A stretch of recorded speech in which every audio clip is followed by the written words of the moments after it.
आज हम एक और ताज़ा राजनीतिक मुद्दे पर बात करने जा रहे हैं, तो बेशक, और वह मुद्दा है वक्फ एक्ट से जुड़ा हुआ एक बहुत ही दिलचस्प मामला, जहां सुप्रीम कोर्ट और केंद्र सरकार दोनों के बीच एक बड़ा टकराव होने जा रहा है। आपको बता दें कि मामला केवल वक्फ एक्ट के खिलाफ दर्ज की गई याचिकाओं से जुड़ा हुआ नहीं है, बल्कि इसमें कई बड़े सवाल छिपे हुए हैं, जैसे क्या कोर्ट को इस मामले में दखल देना चाहिए या फिर यह पूरी तरह से विधायिका का मामला है। और ये जो विधायिका है ना, वो केंद्र सरकार के पास है, जो हमें कानून बनाने और संशोधन करने का अधिकार देती है। पर दोस्तों, क्या सुप्रीम कोर्ट कोई दखल देगा?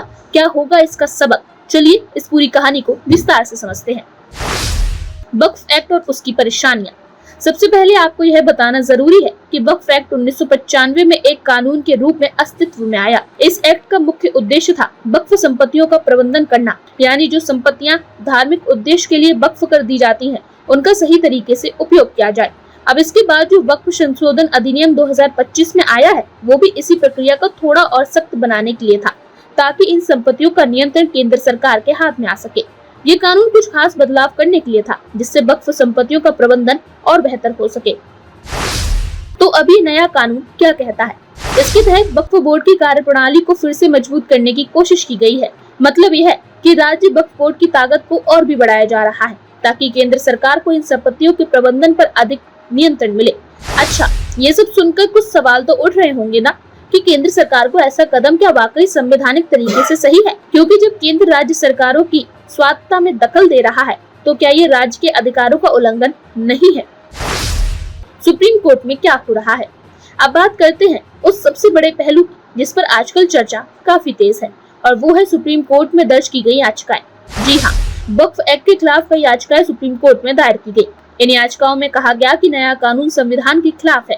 इस कानून के बारे में लोगों का कहना है कि धार्मिक स्वतंत्रता और समानता के अधिकारों का उल्लंघन करता है। और दोस्तों, यह भी सच है कि जब संविधान में धर्मनिरपेक्षता की बात की जाती है, तो हर धर्म और समुदाय को स्वतंत्रता मिलनी चाहिए। पर यह मामला है वक्फ संपत्तियों के नियंत्रण का, तो क्या केंद्र सरकार को इस पर इतनी शक्ति देनी चाहिए? केंद्रीय मंत्री किरेन रिजिजू का बयान, क्या यही जवाब है? यहाँ पर एक और अहम बात आती है, और वह है केंद्रीय मंत्री किरेन रिजिजू का बयान। ये वही मंत्री हैं जो कानून मंत्रालय में काम करते हैं, और इन्हें हाल ही में ये कहा गया था कि सुप्रीम कोर्ट इस मामले में दखल नहीं देगा। हाँ बिल्कुल, उन्होंने कहा है यह एक विधायी मामला है और इसमें न्यायपालिका का हस्तक्षेप नहीं होना चाहिए। मतलब ये कि अगर सुप्रीम कोर्ट ने इसमें दखल दिया तो यह संविधान के मूल सिद्धांतों से परे होगा, क्योंकि संविधान में साफ लिखा है कि विधायिका यानी संसद यह तय करती है कि कौन सा कानून बनना है। केंद्र सरकार का तर्क है कि यह संशोधन पूरी तरह से संसद द्वारा पारित किया गया है और इसे लोकतांत्रिक प्रक्रिया के तहत सही तरीके से लागू किया गया है। अब दोस्तों, यहाँ पर एक बड़ा सवाल उठता है कि क्या हमें न्यायपालिका से हर मामले में दखल की उम्मीद करनी चाहिए, या फिर यह बात सही है कि हमें विधायिका को अपने काम करने का मौका देना चाहिए? पश्चिम बंगाल और विरोध प्रदर्शन।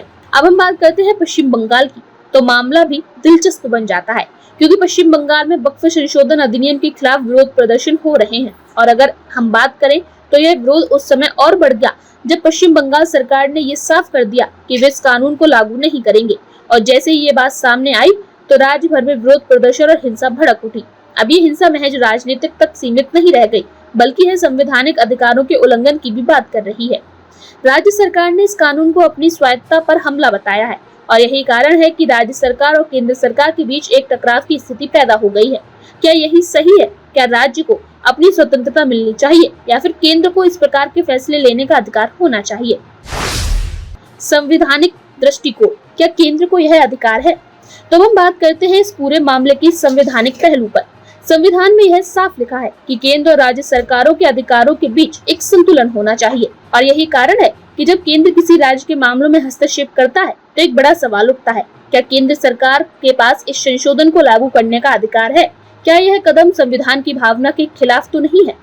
राज्य सरकार का यह कहना है कि केंद्र का यह कदम संवैधानिक अधिकारों का उल्लंघन करता है। यह एक मजबूत तर्क है और इसमें कोई शक नहीं है। जब हम बात करते हैं राज्य सरकारों के अधिकारों की, तो हमें यह ध्यान रखना चाहिए कि यह भी लोकतांत्रिक प्रक्रिया का हिस्सा है। इस समय यह स्थिति थोड़ी पेचीदा हो गई है और सुप्रीम कोर्ट का फैसला इस पर काफी महत्वपूर्ण होगा। सोशल इम्पैक्ट क्या होगा आदमी का? अब हम बात करें समाज पर इसके प्रभाव की, तो यह थोड़ा और दिलचस्प हो जाता है। जैसे आपने देखा, वक्फ संपत्तियां धार्मिक और सांस्कृतिक धरोहर हैं, विशेष रूप से मुस्लिम समुदाय के लिए और जब वक्फ बोर्ड को इतना अधिकार दे दिया जाता है तो यह उस समुदाय के लिए बड़ा सवाल बन जाता है। क्या यह कानून उस समुदाय के विश्वासों के खिलाफ तो नहीं जा रहा? अधिकार और भविष्य का रास्ता। कुल मिलाकर यह पूरा मामला एक गंभीर चर्चा का विषय बन चुका है। कोर्ट का फैसला आने वाला है और सबकी निगाह सुप्रीम कोर्ट पर टिकी हुई है। क्या कोर्ट इस मामले में दखल देगा? क्या यह संसद के अधिकारों का उल्लंघन है? और क्या राज्य को अपनी स्वतंत्रता का अधिकार मिलना चाहिए? इन सब पर अंतिम फैसला हमें सुप्रीम कोर्ट से ही मिलेगा। राज्य सरकारों के लिए क्यों ये एक गंभीर संकट है? अब हम बात करें राज्य सरकार की, तो ये एक गंभीर संकट पैदा हो रहा है। जैसे कि हमने पहले की बात की, पश्चिम बंगाल सरकार ने इस कानून को लागू न करने की घोषणा की है। अब सवाल यह है कि क्या राज्य सरकारें अपने अधिकारों को बचाने के लिए इस कानून को लागू नहीं करेंगी? क्या इस मुद्दे को लेकर राज्य और केंद्र के बीच की खाई और गहरी होगी? राज्य सरकार इस बात से चिंतित है कि केंद्र सरकार उनकी स्वायत्तता को खतरे में डाल रही है। खासकर वक्फ संपत्तियों के प्रबंधन का अधिकार केंद्र को दिए जाने से राज्य सरकारों की भूमिका सीमित हो रही है। इसका मतलब यह हुआ कि राज्य सरकारों को उन संपत्तियों पर नियंत्रण से वंचित किया जा रहा है जो वहां के स्थानीय मुस्लिम समुदाय के लिए महत्व रखती है। वक्फ बोर्ड की भूमिका और उसका भविष्य। जब हम बात करते हैं वक्फ बोर्ड की, तो क्या आपने कभी सोचा है कि इन बोर्डों का क्या काम होता है? वक्फ बोर्ड का मुख्य उद्देश्य वक्फ संपत्तियों के सही प्रबंधन का सुनिश्चित करना, ताकि उनका इस्तेमाल धार्मिक कार्यों के लिए हो। लेकिन अब जो संशोधन प्रस्तावित हुआ है, वह वक्फ बोर्ड के नियंत्रण को केंद्र सरकार के हाथों में देने की कोशिश कर रहा है। यानी इसका मतलब यह हुआ कि वक्फ संपत्तियों की देखरेख अब स्थानीय स्तर पर नहीं बल्कि एक केंद्रीय निकाय के तहत की जाएगी। ऐसे में सवाल उठता है कि क्या यह वक्फ बोर्ड की स्वतंत्रता का उल्लंघन नहीं है? और अगर हम राजनीतिक दृष्टिकोण से देखें तो यह बोर्ड मुस्लिम समुदाय के लिए किस तरह संदेश भेजेगा? क्या इससे उनकी धार्मिक स्वतंत्रता प्रभावित नहीं होगी? क्या ऐसे समय में जब धर्मनिरपेक्षता का मुद्दा अधिक प्रासंगिक हो गया है, क्या यह कदम मुस्लिम समुदाय के विश्वासों को ठेस नहीं पहुंचाएगा? कोर्ट के फैसले की बात की स्थिति। अब हम सोचें कि अगर सुप्रीम कोर्ट इस मामले में दखल देता है तो इसका असर क्या होगा? क्या कोर्ट वक्फ संशोधन अधिनियम को संविधान के अनुरूप पाएगा या फिर इसे निरस्त कर देगा? अगर सुप्रीम कोर्ट इसे संविधान के खिलाफ पाता है तो केंद्र सरकार के लिए बड़ा झटका होगा। क्या इसका असर सरकार की विधायिका और न्यायपालिका के बीच रिश्तों पर पड़ेगा? क्या यह मामला भविष्य में और भी मामलों में मिसाल बनेगा? किसी भी कानून की सफलता इस बात पर निर्भर करती है कि समाज में कितनी स्वीकार्यता प्राप्त करता है। अगर सुप्रीम कोर्ट ने इस कानून को संवैधानिक रूप से सही पाया तो वक्फ बोर्ड की कार्यप्रणाली में बदलाव आएगा और शायद मुसलमानों के लिए ये एक बड़ा बदलाव होगा। लेकिन अगर ये कानून संविधान के खिलाफ पाया गया तो क्या केंद्र सरकार अपनी स्थिति से पीछे हटेगी या फिर सरकार सुप्रीम कोर्ट के फैसले को चुनौती देगी? यह सारे सवाल अहम है और समय ही बताएगा कि यह मामला किस दिशा में जाएगा। और आप हमसे जुड़े रहने के लिए सब्सक्राइब करें YouTube पर, फॉलो करें Twitter पर और लाइक करें Facebook पर। और ज्यादा जानकारी के लिए आपको टाइप करना होगा सिर्फ न्यूज़ नशा।